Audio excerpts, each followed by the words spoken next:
I'm Vicki Hogarth and welcome to Southwest Magazine. I have a very special guest today, Dr. Julie Levesque-Taylor, the newest addition to the St. Andrews Wellness Center. Thank you for joining me and welcome to St. Andrews. Thank you for having me.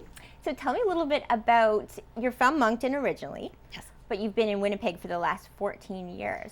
23 actually. 23, Yeah. Okay. So how has your life progressed from becoming a doctor? Where did you go to school and how did you end up out there and what brought you back here? Well, there are no medical schools in New Brunswick. So at the time it was 1993. And so I did my undergrad degree at University of Moncton and then applied to medical school to the choices that were available to me. And so I ended up getting accepted to Laval in Quebec City. So moved to Quebec City for 4 years for my MD, and then when it was time to choose a residency program, at the time there was a small clinic being planned in St. Boniface, which is a small francophone community in Winnipeg. And when I was applying to residency spots, I was actually approached during my residency interview to say, hey, we noticed that you're bilingual and we'd be really interested in discussing an opportunity. And it was just all kind of in the planning works. So it was just a really great opportunity to be able to meet the needs of a population that really had a very limited choice of physicians that spoke their language. So I could have come home to New Brunswick, and that was certainly on the menu. But at the time, New Brunswick had a lot of rules around where you could set up practice. And my family living in Moncton, being the largest city, which of course had a waiting list of how long it took to be able to set up practice. So it was one of those things where we thought we'd be there for a few years until we could find a spot in Moncton, get that clinic up and running, and then just make the transition back home to Atlantic Canada. But in the end, of course, you put roots down, and then you make friends. Your kids make friends, and next thing you know, it was 23 years later, and we're like, oh, we've been here a long time. Yeah. So what was it about St. Andrews that attracted you to this community? Well, when we got to the point where we were saying it's time to come home, I mean, my parents are very healthy, but I mean, they are in their late 70s, and it came to a point where we were thinking, okay, well, at some point they're going to need more support, and we always knew that we would want to retire here eventually, but didn't want to necessarily wait until that point. And so we were humming and hawing about when to make that transition. So we started looking at properties, and we really wanted a home near the ocean.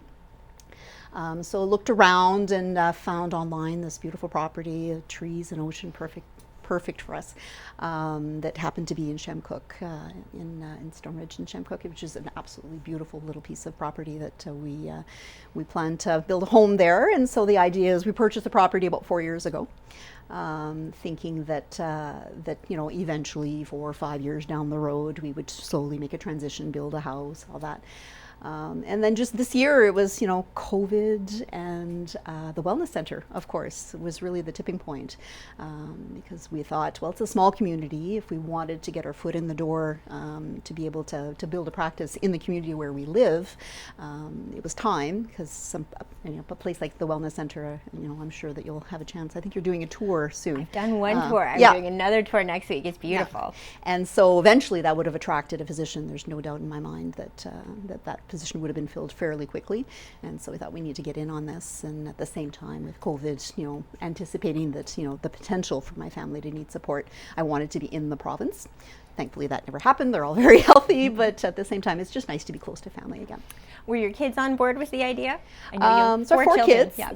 So my oldest two, 23 and 19, are pretty independent young people, and so my oldest is in the military, so he goes where the military sends him. So he's posted in Shiloh. So I'm hoping that he'll end up posted in Gagetown to be closer.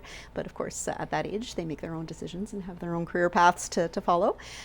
My daughter's in love and has a good little job that pays her rent and pays her little car bills, and she's quite happy where she is. Having said that, she's out of all of my children the one that loves nature the most, and so when she sees this place, I'm hoping that'll change her mind. But for now, the both of them have decided to stay in Winnipeg.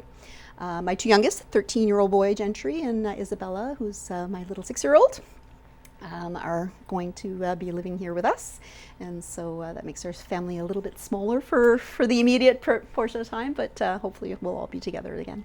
You were telling me before the interview that Isabella started at Vincent Massey. How is she adjusting to a new school and a new place? Oh, she loves it. She's my little social butterfly, so I had zero concerns about her ability to make friends and to readjust.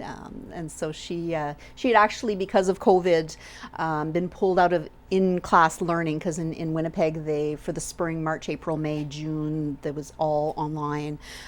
So no contact with the other kids at that point. A little bit of in-person learning, in-class learning in September, October, and a little bit of November. But then, of course, we pulled her out of school so that we could have that period of time before we got on a plane to make sure that nobody brought COVID to New Brunswick. And so she'd actually been without contact with kids from like mid-November to when we got here, 2 weeks of quarantine, Christmas, and then started at Vincent Massey in early January. And so when she got there, it was like she was in heaven. So kids to play with, and that beautiful play structure. I've never seen anything like it. She calls it the castle. So she's quite happy. So your family, your kids would be from Winnipeg, but have they spent a lot of time out on the east with your family being from here? Yes, so when we purchased the property about almost 4 years now, we had spent a couple of, my husband and I had come out a few times, just the two of us. My oldest son actually spent a year and a half living with my parents in Moncton, so he knows about the property and has been here a few times. And then we spent, not last summer because of COVID, but the summer before that, our summer holidays. So all of the kids had been out during that summertime. So they've seen the property. And so it's, when we decided to make the move and we explained it to my 6-year-old Isabella, she's like, we're going to the ocean, Mommy. I think she wants to be an octonaut or something. It's she's quite excited. So one of the silver linings to COVID is that New Brunswick has become a place people either want to move back to or to for the first time. Can you say how it compares, especially during COVID? What's the difference for you? Does it feel different here than how you were experiencing it in Winnipeg? Absolutely. I think that being a small community, the first thing that we noticed when we were out of our own quarantine, well, first of all, just coming to quarantine, all the paperwork and the checkpoints, and being like, you really feel like the New Brunswick government is doing an excellent job of making people understand how important it is when they come from another place to do that quarantine and to do it right. And so the daily phone calls, texts, and the checks that we made sure that we did for the 2 weeks that we were here. And then when the 2 weeks were up, the first thing we did was we drove and we parked on the wharf and we looked at the waves and Christmas lights, and the first thing we noticed is that people were very, very respectful of space. People were masked. You can really tell that the community is taking this very, very seriously, and that they take care of each other. I mean, the volunteer program, for example, that brings medications and groceries to people that are more vulnerable to the virus. I think that it warms my heart to know that we live in a community now that really cares about each other. Have you been able to meet people so far? I guess you have a roster already of patients. I do. Dr. Peer and his wife Annette have started, actually probably before I arrived, looking at the list of patients that Dr. Peer's been taking care of for, I think, 7 years now since the last physician left, that are over and above, the normal amount of patients that a family doctor would take care of. So there was a group of families, I think 50 or 60 families, that they had already kind of earmarked to slide over. And my office sits right across from the reception desk at the Wellness Center, and I hear the phones ringing all day long, and so people are excited, I think, to know that there's more than one doctor in town, and that we'll be able to serve the community a lot better, I think. Yes, you are the big news of the winter. Can you talk to me a little bit about what it's been like, just in general, being a doctor during this worldwide pandemic? How have you been coping, and what have your thoughts and feelings been throughout the course of almost a year now? It's crazy. It's a little surreal that it's been a year already. The biggest difference, I think, is the different ways that we're able to connect with people. And I think if we can say that there's one positive thing that's come out of all of this is, I think our governments, back in Manitoba and here in New Brunswick, have embraced virtual care, whereas before it was like this thing on the radar that maybe we'll get to at some point. It was more for really remote communities, telehealth. You needed this fancy equipment and all of that. And so I think that for people who are transportation is an issue, or just the convenience of being able to, there's a lot of things that you can do in primary care over the phone or through a video conference. Having said that, there are still face-to-face, you can't do everything over the phone, obviously. So I think the infection control, although we've always, we call them universal precautions in medicine, where, you wash your hands every time you start, before you see a patient, after you're done, being careful to, when people are coughing. But even during flu season, we always were kind of wary of those sorts of things. But I think that it's made us a lot more aware as a community, like when I see patients coming in, wearing the masks, sitting apart, making sure they don't come when they're sick. The whole concept of coming to work sick, I think that's a badge of honor for a lot of us, and it's just part of our work culture. Is now it's like we rethink that about what are we doing. It's not just you; it's the people that are in your immediate circle that you could be, transmitting things. And so I think that part has made things that were there already a little bit more obvious and more common. Obviously, there's all of the isolation, and mental health issues have certainly become a major issue during the COVID pandemic, and so finding ways to reach out to people. I would sometimes cold call my patients that I know that are not necessarily making appointments, but I know that struggle at the best of times, and they really did appreciate those phone calls. And to be able to do that as part of your day, and have the government support it is I think a good thing. Yeah. But again, it's a whole different world for sure. Have you noticed, I was wondering this week, if things like influenza, though, because of our social distancing, the new measures we have in terms of keeping ourselves safe, has that impacted us? Is there a silver lining there? Have you seen people less sick with the flu this year? Absolutely. If you look at the stats, there have been a lot fewer cases, because I'm not sure about New Brunswick, but I know that in Manitoba, every time that there was a swab done for COVID, they automatically would test for influenza at the same time. And you could actually see the influenza. Even at the end of the flu season last year, there was one of our infectious disease docs that had done a graph of normal flu levels for the end of March. And the minute that they did the lockdown and the masks and the social distancing, the flu levels just dropped dramatically.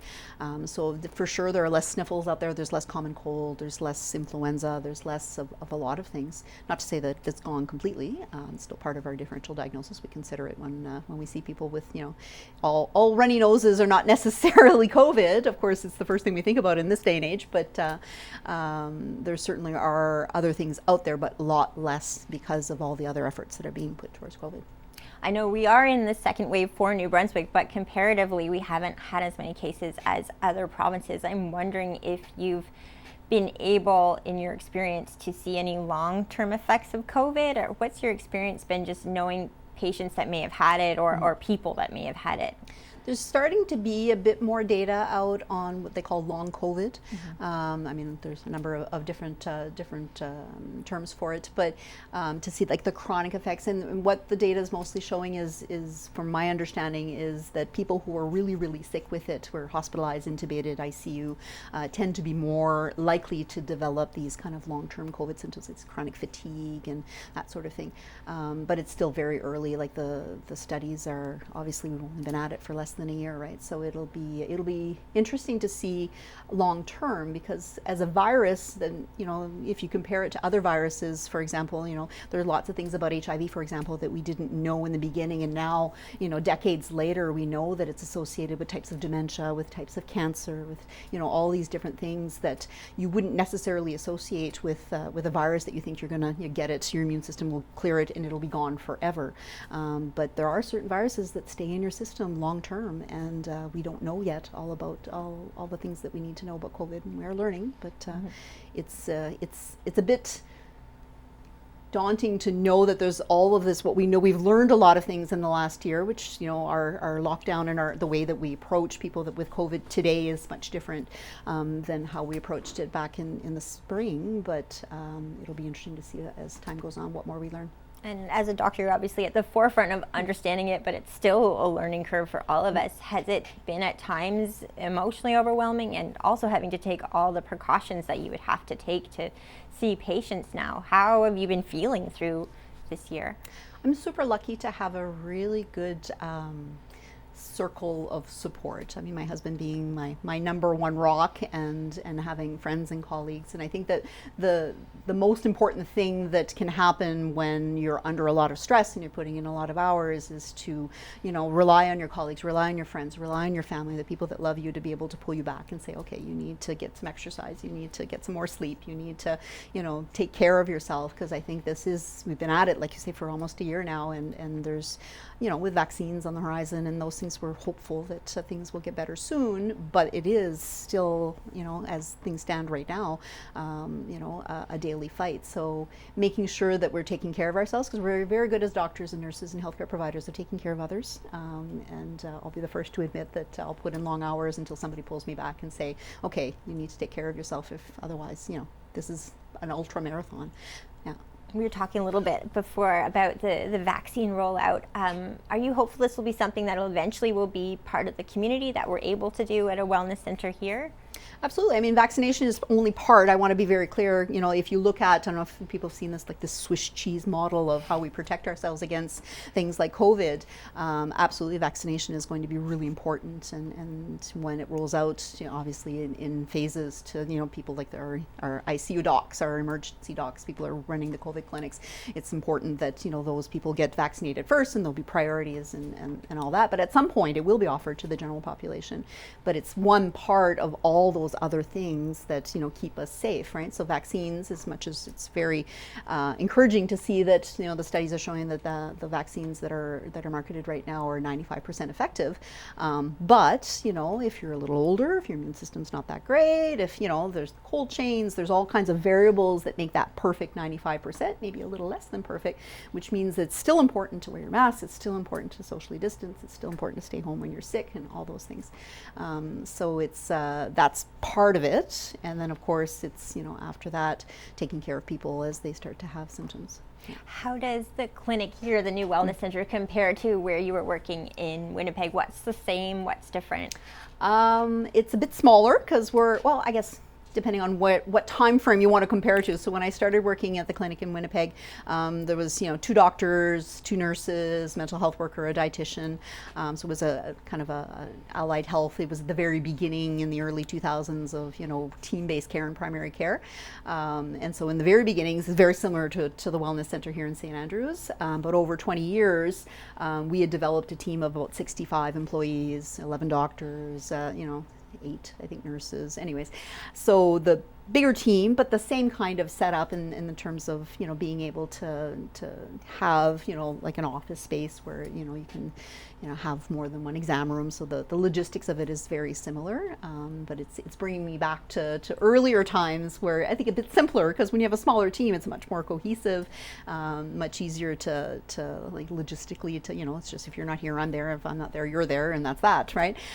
So I'm looking forward to working with Annette and Dr. Peer in terms of, and the physiotherapist and athletic therapist. So there is the beginnings of an allied healthcare team there. It's exciting to see it at its beginnings.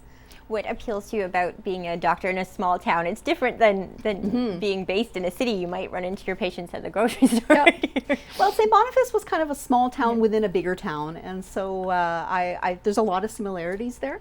Having said that, I mean, certainly there's going to be maybe a bit of a difference, especially being in such a small community. But I'm looking forward to it. I think that you get to know your patients and their families. I mean, family medicine being not just one person, but the family and the, you know, the broader circle of support. And so that's what I love about family medicine, is getting to know people, getting to know their people, and where those circles kind of intersect in a small community is always really interesting. And being a family doctor and the year that we're living in, what have been some overarching concerns that people are feeling, do you notice? Sorry, can you repeat the question? What are some of the overwhelming concerns that you feel people are having this year? I know that when you're a family doctor, you relate on so many levels to your patients. What are concerns that you're noticing come up more this year than you have? I would say mental health, for sure. People being isolated and not being able to, you know, get to the gym, not being able to see their friends, not being able, you know, the younger, you know, students and you know, even university, college students, all this is online, and, you know, so there's a lot of isolation, I think, that's happening.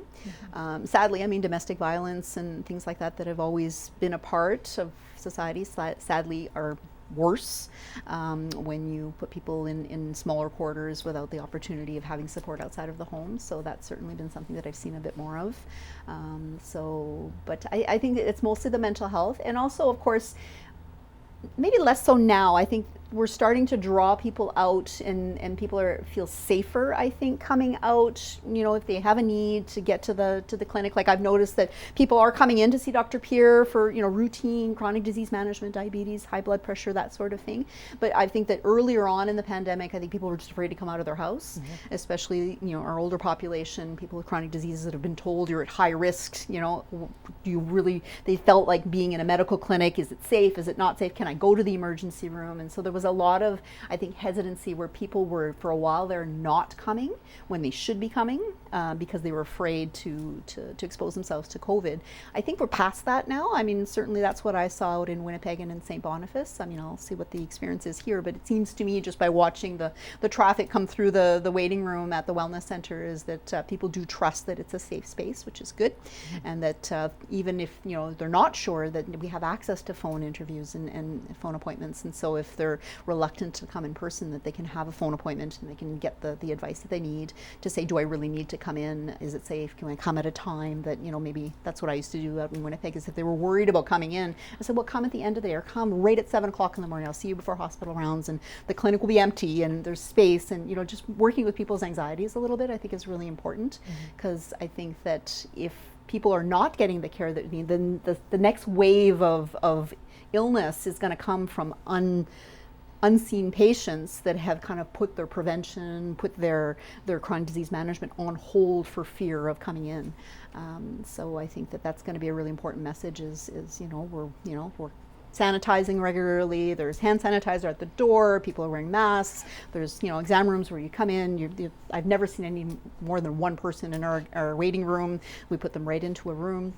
So it's one of those things where you don't have to worry about coming in, and I would encourage people to take care of themselves and to check in, and if they're not sure if they should be coming in, to call and ask the question. How do your days break down, or do you foresee them breaking down in terms of patients in person and telecare, and has this been a total complete overhaul of how you used to do things? It's about half and half at this point. So what we're trying to do, specifically to keep people from kind of crowding into the waiting room, is to kind of book, in-person phone, as much as we can. Of course, families kind of crowding into one space and being put into a waiting room together, that's fine. So it's been a bit of a half and half. And of course, there may be a bit of change because, Dr. Pierre, having been on his own for quite some time, trying to find that happy compromise between how many people are sitting in the waiting room and how many people that we're managing over the phone. So it's been about a half to half. And I should mention that 529-9120 is That's the right. number, and you are taking new patients. Yes, I am. So, how is that working? You're taking some from that are being forwarded to you from Dr. Pierre, and well, we're really trying to prioritize people that don't have a physician at all. So when people call, we're certainly encouraging anybody who's looking for a doctor to call, but certainly the first appointments will be given to people that have no access to care. St. Andrews residents being, prioritized, but I mean, we are looking at, including people from St. Stephen and surrounding areas, St. George, wherever people want to come. But for sure, the idea is to try to make sure that we're reaching out to those people that don't have any care at all right now. okay, so they would just call the wellness center, and then That's right. I think there's a form. Yeah, so I mean, it's not mandatory, and it's not for screening purposes. I'm not planning on saying no to anybody. It's just to help kind of for that first visit, so that we have kind of a basic idea of what the needs are and how often we may need to see you, and just to be able to cut down on the amount of time that I'm writing, just kind of the logistics of a first time meet and greet sort of thing, and to be able to, if people have concerns or something to manage on that first visit, that we have time for that, because people are waiting, right? So if it takes me an hour to do an intake, then that's 2 or 3 people that didn't get an appointment that day or had to wait much longer. So we're hoping to kind of streamline it to make it a little bit quicker, so that we can see more new patients and get everybody seen as quickly as possible. And we're going to be at CHCO filming next week a virtual tour so that people can see the new wellness center. But how do you describe it to people? What's so special about it? It is absolutely beautiful. When you walk in, the colors are wonderful. It's blues and very, very soothing. And then there's skylights. And so there's natural light coming from a lot of different directions. There's 2 spots where there's going to be a room, I guess Kingsbury Gardens maybe helping us to pick some plants. Might even actually have a little tree right underneath one of the skylights. So it's very, very kind of, you walk in and it feels very open and welcoming.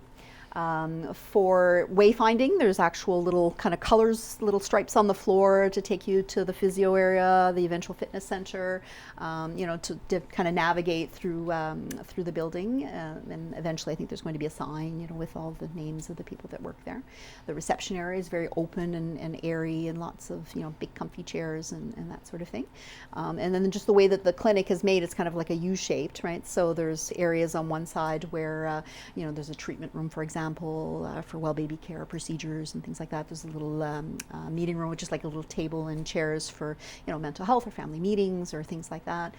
There's an extra room that we're not quite sure what that's going to be yet, but, you know, whether it's a different physician or maybe a visiting specialist or nurse practitioner, there's all kinds of things that are, I think, being kicked around for that space. And then Dr. Pierre and I have our offices on the other side, so we each have 2 exam rooms, which will be really nice, and a little lab area in the middle. Well, I'm very happy to have been able to sit down with you right before you get to full-time work, but finally, what are you looking forward to about living in St. Andrews when you do have free time and when the weather does get nicer? I've had a lifelong love affair with the forest and the ocean, and so you get the best of both worlds here. I've already discovered that if I walk from the clinic down past Tim Hortons to Bar Road and walk down Bar Road, I can catch a little trail, then I can actually walk through the forest all the way to Stone Ridge. So I'm hoping that will continue to be a thing. So I'm really enjoying the nature. I'm getting at least a 5K walk, which my dog is absolutely loving. She's a country dog at heart. She's lived in the city her whole life, and she never knew she was a country dog until now. And so taking my dog out for walks, spending time, being able to you know, just sit and watch the ocean is just very soothing. It's lovely, and we're looking forward to getting out on the water. My husband has a little laser sailboat that he likes to whiz around on. He's been told that sailing is a very, very big thing around here, so he's looking forward to doing a bit more sailing, and I think he's hopeful that someday I'm going to take that up. So hopefully we'll get out onto the water and just be. I think that living in a bigger city is always, there's a pace to it that whether you realize it or not, you know, you try to pull back, but it just kind of draws you in a lot. And what I'm really enjoying about being here is that it's a quiet place, and I realize that in the summertime with the tourist season upon us, things get a little busier, but it still is, you know, nature is everywhere. There's kind of this quiet way of being, and just New Brunswick in general. Like I don't think that I realized how much I missed it until I came back, not just for a visit, but for it to stick. And I miss that, you know, it's the land of afternoon naps on Sundays, and, you know, just going for a walk after supper just because you can, and I'm really looking forward to that balance, that elusive work-life balance. That I'm the father of a clinical psychologist, so some of you may have met my father already, because having purchased the property 3-4 years ago, he's been our resident squatter essentially. He promptly put his motorhome on the property and has been spending a lot of time in the summer times, so fiddling in the campground. And so he's a tall, thin man in a red beret named Albert. That's my dad. And so he's always taken very keen interest in my mental health. And so having that pace of life, I think there's such a culture of taking care of yourself in this province, in this community in particular, that I think that it's going to be hard to live without. I can't imagine leaving now that we're back. Well, on behalf of everyone, welcome to the community. Thank you for being my guest today, and I look forward to being your neighbor at the arena. Well, I'm sure we'll see each other around. Maybe we'll go for a walk at lunchtime. Right. Socially distanced, of course. Southwest Magazine is a news and public affairs production of CHCO-TV, New Brunswick's only source for independent community television.